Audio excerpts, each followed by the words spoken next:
నమస్తే, నేను సిరి. గత కొద్ది రోజులుగా చూస్తుంటే సోషల్ మీడియా వేదికగా చాలా వరకు కొన్ని అసభ్య వ్యాఖ్యలు చేయడం, మహిళలను కూడా చూడకుండా వాళ్ళని అగౌరవపరిచే వ్యాఖ్యలు చేయడం ఇలాంటివి జరుగుతున్నాయి.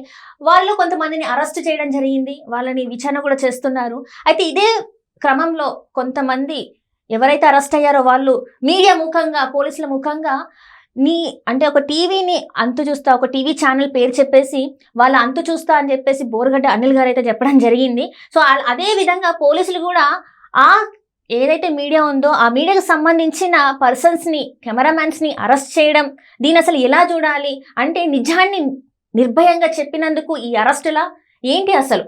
సో ఈ అంశాన్ని మాట్లాడడానికి మనతో పాటు ఉన్నారు ప్రముఖ రాజకీయ విశ్లేషకులు రాజు సప్పసాని గారు. నమస్కారం సార్. సార్, ఇప్పుడు ఏదైతే మీడియా ముందు మనం ఏదైతే నిజాలు ఉన్నాయో అవి కరెక్ట్గా చూపెడితే వాళ్ళందరూ కూడా జైలుకి వెళ్ళాల్సిన పరిస్థితులే అంటారా? మరి ఇప్పుడు చూస్తున్నట్టయితే పోలీసులు ఏదైతే ప్రజలకి నిజాలు చేరవేయాలని చెప్పేసి వీళ్ళు అహర్నిశలు కష్టపడుతుంటే పోలీసులు ఏమో వాళ్ళని అరెస్ట్ చేసి జైళ్ళల్లో వేస్తున్నారు. దీన్ని అసలు ఎలా చూడాలంటారు సార్? ఒక రకంగా ఎన్డీఏ కూటమి ప్రభుత్వంలో ప్రజలకున్న భావ ప్రకటన స్వేచ్ఛ, అదే సందర్భంలో ప్రజలకి సమాచారం చేరవేసే హక్కు కలిగున్న మీడియా సంస్థలు, అంటే ప్రజలకు ఉన్న భావ ప్రకటన స్వేచ్ఛని కాపాడటం కోసం ప్రజలకి సమాచారాన్ని తెలియజేసే హక్కుని వినియోగించుకున్న మీడియా సంస్థలు ఇవాళ పోలీసుల ద్వారా నిర్బంధానికి గురి కావటం అనేది ఖచ్చితంగా ఆక్షేపణీయం. ఈ విషయంలో పాలకుడుగా ఉన్న చంద్రబాబు నాయుడు గారు చాలా త్వరితంగా స్పందించాల్సిన ఒక ఎమర్జెన్సీ అవసరం వచ్చింది. ఎందుకంటే గత 4-5 రోజులుగా చాలా విస్తృతంగా మీడియాలో చర్చ జరుగుతూ ఉంది. తన విశృంఖలత్వానికి ప్రతీకగా బోరగడ్డ అనిల్ అరెస్ట్ అయితే, అతని మీద కేసులు నమోదై ఉంటే, అరెస్ట్ అయిన బోరగడ్డ అనిల్కి పోలీసు కస్టడీ విచారణకు తీసుకొచ్చినప్పుడు పోలీసులే రాచమర్యాదలు చేశారు అని చెప్పని వీడియో ఫుటేజ్లు బయటకు వచ్చినాయి. ఇప్పటికి ఇవాళ పోలీస్ స్టేషన్లో సీసీ కెమెరాలు ఎందుకు పెట్టారు? పెట్టిన కారణం ఏంటి? ఆ పోలీస్ స్టేషన్లో ఏం జరుగుతున్నా తెలుసుకునే హక్కు పై అధికారులకి ఉంది. అదే సందర్భంలో పోలీస్ స్టేషన్లో వ్యవహార శైలి పారదర్శకంగా జరుగుతుంది అని చెప్పని తెలుసుకునే స్వేచ్ఛ కూడా ప్రజలకు ఉండాలి అని చెప్పని సీసీ కెమెరాలు పెట్టారు. అక్కడ రూల్ ఆఫ్ లా కాపాడబడాలి, పోలీసులు వాళ్ళ అధికార దుర్వినియోగానికి పాల్పడకూడదు, అవినీతి చర్యలకి పోలీస్ స్టేషన్ వేదిక కాకూడదు అని చెప్పని సీసీ కెమెరాలు పెట్టారు. సీసీ కెమెరాల పర్యవేక్షణ పెట్టిన కారణమే అది. మనం ఇవాళ ఒక అపార్ట్మెంట్లో సీసీ కెమెరాలు పెడుతున్నాం. ఎందుకు? అపార్ట్మెంట్కి ఎవరు వచ్చి వెళ్తున్నారు అనేది పర్యవేక్షణ కోసం. అపార్ట్మెంట్ వాసుల భద్రత రీత్యా కావచ్చు, ఆ పర్యవేక్షించే అధికారం, స్వేచ్ఛ అపార్ట్మెంట్ వాసులకు ఉంటుంది. ఇవాళ ఏదో ఒక ఇండీసెంట్ యాక్టివిటీ అక్కడ జరిగింది అనుకున్నాం. ఆ జరిగిన ఇండీసెంట్ యాక్టివిటీని పరిగణలోకి తీసుకోవాలా? ఈ ఫుటేజ్ బయటకు ఎట్లా వచ్చిందని చెప్పని ఇష్యూ చేస్తారా? ఇవాళ గుంటూరు అరండల్పేట పోలీస్ స్టేషన్లో పోలీసు కస్టడీకి వచ్చిన బోరగడ్డ అనిల్కి మర్యాదలు చేశారు. చేసిన అంశం చర్చనీయాంశమా? ఆ ఫుటేజ్ బయటకు ఎట్లా వచ్చింది అనేది దాన్ని ప్రాతిపదికగా కేసులు నమోదు చేస్తారా? అప్పట్లో పిన్నెల్లి గారిది కూడా సేమ్ ఇదే ఇష్యూ అయింది. అక్కడ ఈవీఎంలు ధ్వంసం చేస్తే అసలు ఆ వీడియో ఎట్లా బయటకు వచ్చిందని చెప్పేసి అడగడం కూడా. అవును.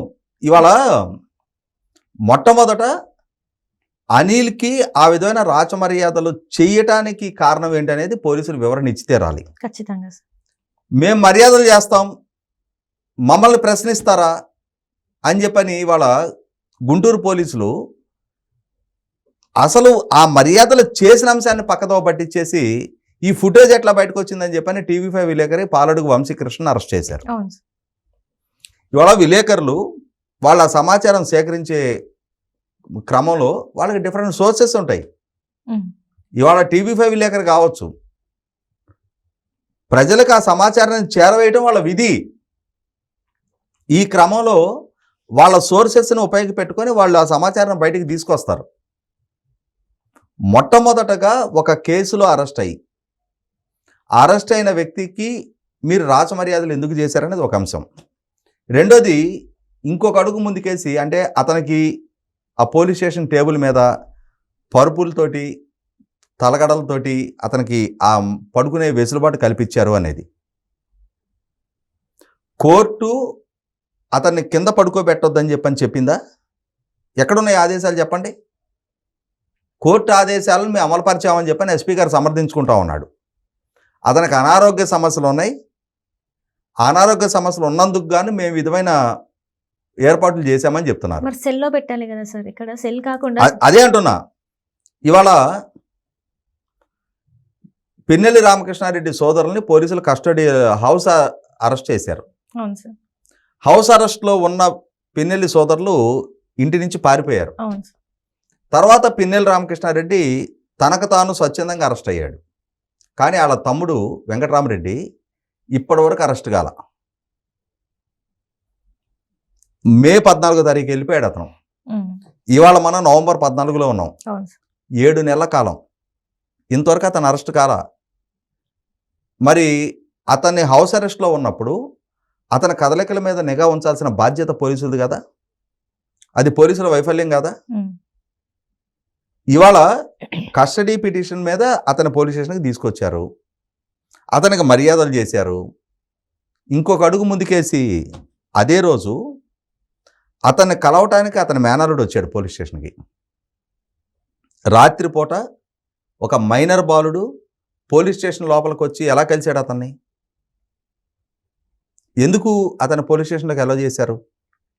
ఎవరు పర్యవేక్షణ లోపం అది?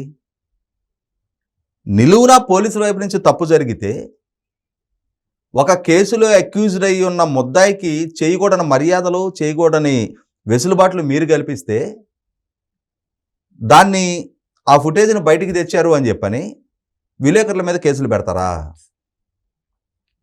ఖచ్చితంగా ఇది ప్రభుత్వ పెద్దల దృష్టికి వెళ్లాల్సిన అంశం. హోమ్ మినిస్టర్ గారు, director general of police Dwaraka Tirumala Rao గారు ఈ విషయం మీద దృష్టి పెట్టాలి.